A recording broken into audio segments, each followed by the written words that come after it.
दोस्तों मध्य प्रदेश के एक परिचय जिसमें हम मध्य प्रदेश के अध्याय 3 के प्रमुख तथ्यों के बारे में चर्चा कर रहे हैं, जो कि अध्याय 3 हमारा है मध्य प्रदेश इतिहास के आईने में। इसमें हम प्रमुख तथ्यों की चर्चा इसलिए कर रहे हैं दोस्तों क्योंकि शॉर्ट फॉर्म में हम जो क्विक रिवीजन के लिए यह हमारे सीरीज़ है दोस्तों। क्विक रिवीजन मतलब जल्दी से हम रिवीजन कर सकें एग्ज़ाम के टाइम में, उसके लिए बहुत आसानी से आप इसको 10 मिनट की, 12 मिनट की या 15 मिनट की सीरीज़ को देखते से ही आप कुछ क्वेश्चनों को सॉल्व कर पाएंगे और आपको एग्जाम में यह सहायता मिलेगी दोस्तों। तो दोस्तों चालू करते हैं।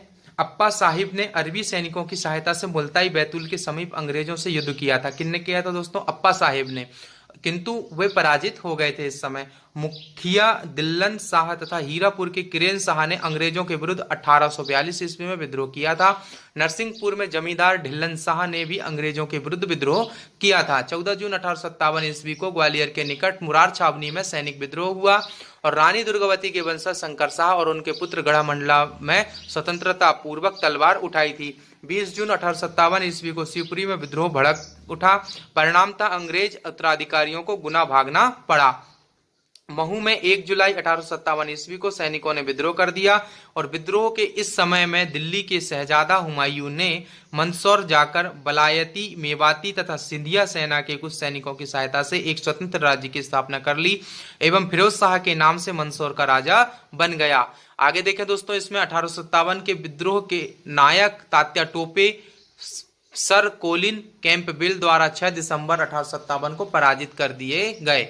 1857 विद्रोह के नायक कौन थे दोस्तों? Tatya Tope sir Colin Campbell द्वारा 6 दिसंबर 1857 को पराजित कर दिए गए। और झांसी की रानी लक्ष्मीबाई 28 जून 1858 ईस्वी को कालपी में यूरोज की सेना के साथ मुकाबला करते हुए शहीद हो गई। और 1857 के ईस्वी के विद्रोह में ग्वालियर के सिंधिया व भोपाल के नवाब ने अंग्रेजों का साथ दिया था और मंडला जिले के रामगढ़ रियासत की रानी अवंतीबाई एवं उनकी अंगरक्षिका गिरधारी बाई ने भी 1857 ईस्वी के विद्रोह में योगदान दिया था दोस्तों। सन 1885 में गठित कांग्रेस समिति में मध्य भारत से बापूराव दादा, किनखेड़े, गंगाधर चिटनीस, गोपाल हरि भिड़े और अब्दुल अजीज ने भाग लिया दोस्तों। तिलक के नेतृत्व में 1891 ईस्वी में नागपुर में संपन्न अधिवेशन में मध्य प्रांत व मालवा में अनेक स्थानों पर गणेश उत्सव एवं शिवाजी उत्सव का आयोजन किया गया दोस्तों। यहाँ पर आगे देखें, इसमें मित्रों हम वर्ष 1916 ईस्वी में स्वतंत्रता आंदोलन की शुरुआत सिवनी जिले में हुई और 1920-21 में कांग्रेस आंदोलन के नेता श्री प्रभाकर, डुंडीराज जाटव तथा अब्दुल जफार खान ने खिलाफत आंदोलन की शुरुआत की दोस्तों। 1929 से 1930 में नमक सत्याग्रह में दुर्गा शंकर मेहता ने नमक बनाकर प्रदेश में आंदोलन की शुरुआत की। 1922 ईस्वी में भोपाल रियासत की सीहोर कोतवाली के समक्ष विदेशी फेल्ट कैप की होली जली। सन 1937 में भोपाल राज्य हिंदू महासभा के अधिवेशन में मास्टर लाल सिंह और पंडित उद्धवदास मेहता, डॉक्टर जमुना प्रसाद मुखरैया गिरफ्तार कर लिए गए दोस्तों। 1923 ईस्वी में जबलपुर से प्रारंभ हुए झंडा सत्याग्रह का निर्देशन सर्वश्री देवदास गांधी, राजगोपालाचार्य तथा डॉक्टर राजेंद्र प्रसाद ने किया। राष्ट्रीय ध्वज लहराने के प्रश्न पर सुंदरलाल को 6 माह के कारावास की सजा सुनाई गई दोस्तों। जबलपुर के में सेठ गोविंदास एवं द्वारका प्रसाद मिश्र के नेतृत्व में 6 अप्रैल 1930 को नमक सत्याग्रह किया गया दोस्तों। प्रारंभ टूरिया जंगल सत्याग्रह, कौन सा दोस्तों? टूरिया जंगल सत्याग्रह 1930 को सिवनी जिले में दांडी मार्च के समय पर किया गया था मित्रों। घोड़ा डोंगरी सत्याग्रह 1930 बैतूल में किया गया था दोस्तों। पंजाब मेल हत्याकांड 1930 खंडवा रेलवे स्टेशन से संबंधित था दोस्तों। पहला झंडा सत्याग्रह जबलपुर में किया गया था। तात्या टोपे को शिवपुरी के जंगल में मेजर मीड ने षड्यंत्र पूर्वक 7 अप्रैल 1859 को पकड़ा था और षड्यंत्र का मुख्य सूत्रधार शिवपुरी का राजा मानसिंह था। 15 अप्रैल कोर्ट मार्शल हुआ दोस्तों। 18 अप्रैल 1859 को तात्या टोपे को पेड़ पर लटकाकर शिवपुरी में फांसी दे दी गई। 1857 की क्रांति के समय ग्वालियर नरेश महाराजा शिवाजी राव सिंधिया थे और 1938 ईस्वी में भोपाल राज्य प्रजामंडल की स्थापना हुई और मौलाना तरजी मसीर की एवं चतुर नारायण मालवीय इस मंडल में मंत्री चुने गए, जिन्होंने खुले अधिवेशन में नागरिक स्वतंत्रता की मांग की प्रस्ताव पेश किया दोस्तों।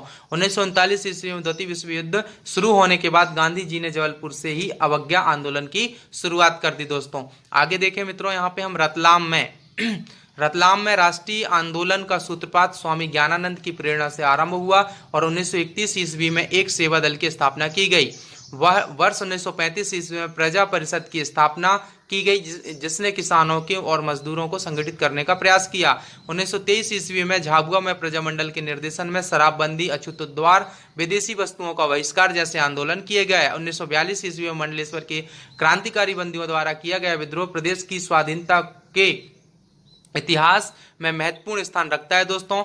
अप्रैल 1948 में दिल्ली में मध्य भारत के राजाओं के सम्मेलन में 25 रियासतों और ग्वालियर, इंदौर तथा मालवा का संयुक्त संघ बनाया गया और जिसे मध्य भारत का नाम दिया गया। इसके पहले राज प्रमुख के रूप में जीवाजीराव सिंधिया ने शपथ ली दोस्तों। भोपाल राज्य के राजनीतिक आंदोलन के इतिहास में 1948-1949 ईस्वी में चलाए गए आंदोलन की रियासत की नींव डाली दोस्तों। आगे देखें मित्रों, इसमें 1948-49 ईस्वी में राजनीतिक आंदोलन पश्चात नवाब ने भोपाल रियासत को भारतीय संघ में मिलाने की घोषणा कर दी और 1 जून 1949 को भोपाल राज्य भारतीय संघ में शामिल किया गया दोस्तों। 1905 में मध्य प्रदेश में कांग्रेस का पहला अधिवेशन नागपुर में हुआ था, जबकि दादा भाई खापर्डे इसके आयोजक थे। 1920 ईस्वी में मध्य प्रांत में 3 कांग्रेसी समितियां गठित की गई। इनमें पहली संदर्भ के लिए महाकौशल तथा तीसरी नागपुर के लिए गठित की गई थी दोस्तों। और इसी सीरीज 1920 में मध्य प्रांत में 3 कांग्रेस समितियां गठित की गई। इसमें पहला विदर्भ के लिए तथा महाकौशल तथा तीसरी नागपुर के लिए गठित की गई थी दोस्तों। भारतीय स्वतंत्रता आंदोलन में माखनलाल चतुर्वेदी ने अपने पत्र कर्मवीर के प्रकाशन से राष्ट्रीय चेतना के प्रसार को नई दिशा दी। 1934 मतलब 1934 ईस्वी में NP केलकर के नेतृत्व में कांग्रेसियों ने एक अखिल भारतीय प्रजा परिषद का गठन किया दोस्तों। आगे देखें इसमें मित्रों, 1942 ईस्वी में भारत छोड़ो आंदोलन की शुरुआत सर्वप्रथम विदिशा में हुई थी और भारत छोड़ो आंदोलन के दौरान प्रदेश में क्रांति का उग्र रूप दिखा एवं जबलपुर, खंडवा, होशंगाबाद यहाँ पर उग्र रूप देखने को सामने आया। चित्र के माध्यम से हम देख सकते हैं दोस्तों कि कहाँ कौन कौन से हमारे राज्य टच करते हैं। जैसे राजस्थान है, इधर नीचे गुजरात है और इधर हमारे ये मध्य भारत का ये बुंदेलखंड का पठार था। ये बुंदेलखंड का पठार, इनका एरिया भी दिया है कि यह कितना एरिया हमारे मध्य प्रदेश के भाग को कवर करता है। जैसे सर्वोच्च चोटी यहाँ पे सुगार है, जैसे 88,222 वर्ग किलोमीटर क्षेत्र। मालवा का पठार 28% है। बुंदेलखंड का पठार है वर्ग किलोमीटर में फैला हुआ है। और आगे हम यहाँ पर देखें, महाराष्ट्र नीचे की ओर है, बाजू में छत्तीसगढ़ है। आगे देखें दोस्तों, इतिहास के आईने में हम जो देख रहे हैं उसके बारे में, दमोह, सागर आदि स्थानों में व्यापक आंदोलन हुए और चरण पादुका नरसंहार 1931 मध्य प्रदेश का जलियांवाला बाग कांड कहलाया। चरण पादुका जो नरसंहार हुआ दोस्तों 1931 में, वह मध्य प्रदेश का जलियांवाला बाग कांड कहलाया। और मालवा विद्रोह का केंद्र इंदौर था। कौन सा था दोस्तों? मालवा विद्रोह का केंद्र क्या था? इंदौर था। और यहाँ पर सादत खां के नेतृत्व में होलकर सैन्य टुकड़ी ने अंग्रेजों के विरुद्ध विद्रोह कर दिया। 1857 में महू के विद्रोह का नेतृत्व मुराद अली खान ने किया। लालगढ़ किला अमझेरा रियासत धार से संबंधित थी दोस्तों। चंद्रशेखर आजाद का जन्म 23 जुलाई 1906 को भाभरा अलीराजपुर में हुआ था। चंद्रशेखर आजाद व भगत सिंह ने मिलकर हिंदुस्तान सोशलिस्ट रिपब्लिक एसोसिएशन की स्थापना की थी। आजाद का शहीद स्मारक ओरछा में है दोस्तों। आगे देखें, भोपाल के नवाब हमीदुल्ला खां 2 बार मेंबर ऑफ प्रिंसिप के अध्यक्ष बनाए गए दोस्तों। मध्य भारत की सभी रियासतों को मिलाकर मध्य भारत राज्य बनाया गया और रीवा, पन्ना, छतरपुर आदि का एकीकरण कर विंध्य प्रदेश का गठन किया गया।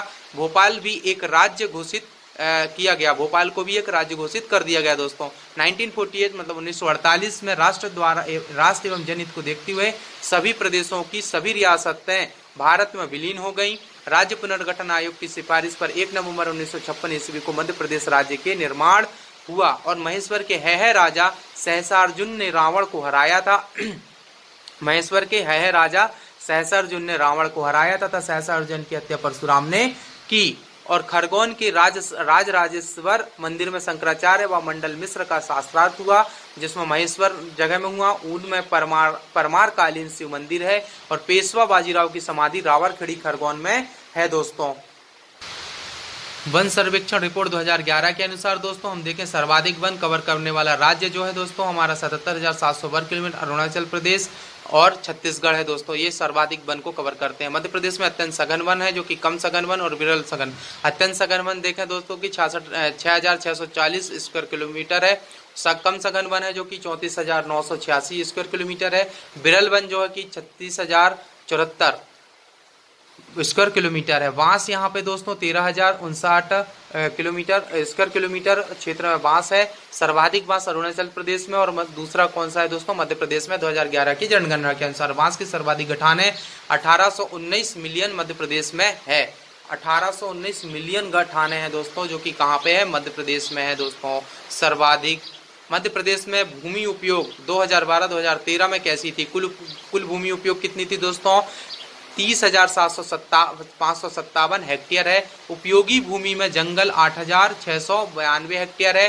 पड़त भूमि जो कि कृषि योग्य 10,25,000 हेक्टेयर है। बंजर भूमि जो कि 868,000 हेक्टेयर है। कुल बुआई क्षेत्र 153.52 लाख हेक्टेयर है। सर्वाधिक सघन वन जो कि क्षेत्र बालाघाट डिंडोरी मंडला है दोस्तों। न्यूनतम बनावरण जिला जो कि शाजापुर है। शीर्ष खुला वन क्षेत्र छिंदवाड़ा दमोह सागर है दोस्तों। महत्वपूर्ण तथ्य कौन कौन से, इनको और देख ले दोस्तों हम। 12वीं योजना में कृषि विकास दर का लक्ष्य 9% है, जो कि 2013-14 में 22.43% अनुमानित की गई है। कृषकों की संख्या 73.23 लाख है दोस्तों। और 2011-12 में प्रति व्यक्ति प्रतिदिन दुग्ध उपलब्धता 307 ग्राम। तवा परियोजना में 2.37 लाख हेक्टेयर सिंचाई हुई है दोस्तों। राजघाट परियोजना 1.62 लाख हेक्टेयर सिंचाई क्षमता थी। चंबल नहर प्रणाली 2.5 लाख हेक्टेयर थी। और बाणसागर परियोजना 1.20 लाख हेक्टेयर दोस्तों। बरियापुर परियोजना बुंदेलखंड 20,000 हेक्टेयर है दोस्तों। तो दोस्तों हमने मध्य प्रदेश के इतिहास के आईने में यह महत्वपूर्ण जानकारी को आपके सामने शेयर की दोस्तों। यह जो जानकारी हमारे द्वारा आपके साथ शेयर की गई है, यह एक ही एग्जाम के लिए नहीं है दोस्तों, यह हमारे मध्य प्रदेश से रिलेटेड तमाम एग्जाम और यूपीएससी, एमपीपीएससी और भी जितने भी एग्जाम हैं सभी के लिए मध्य प्रदेश से आने वाले प्रश्नों की सीरीज में मध्य प्रदेश की ये सीरीज आपको बहुत ही काम और फायदेमंद सिद्ध होगी दोस्तों। तो हमारे चैनल को लाइक करें, शेयर करें, सब्सक्राइब करें और अंत में आपके अंदर बैठे परमात्मा को प्रणाम करता हूँ। मेरा प्रणाम स्वीकार करें। धन्यवाद मित्रों।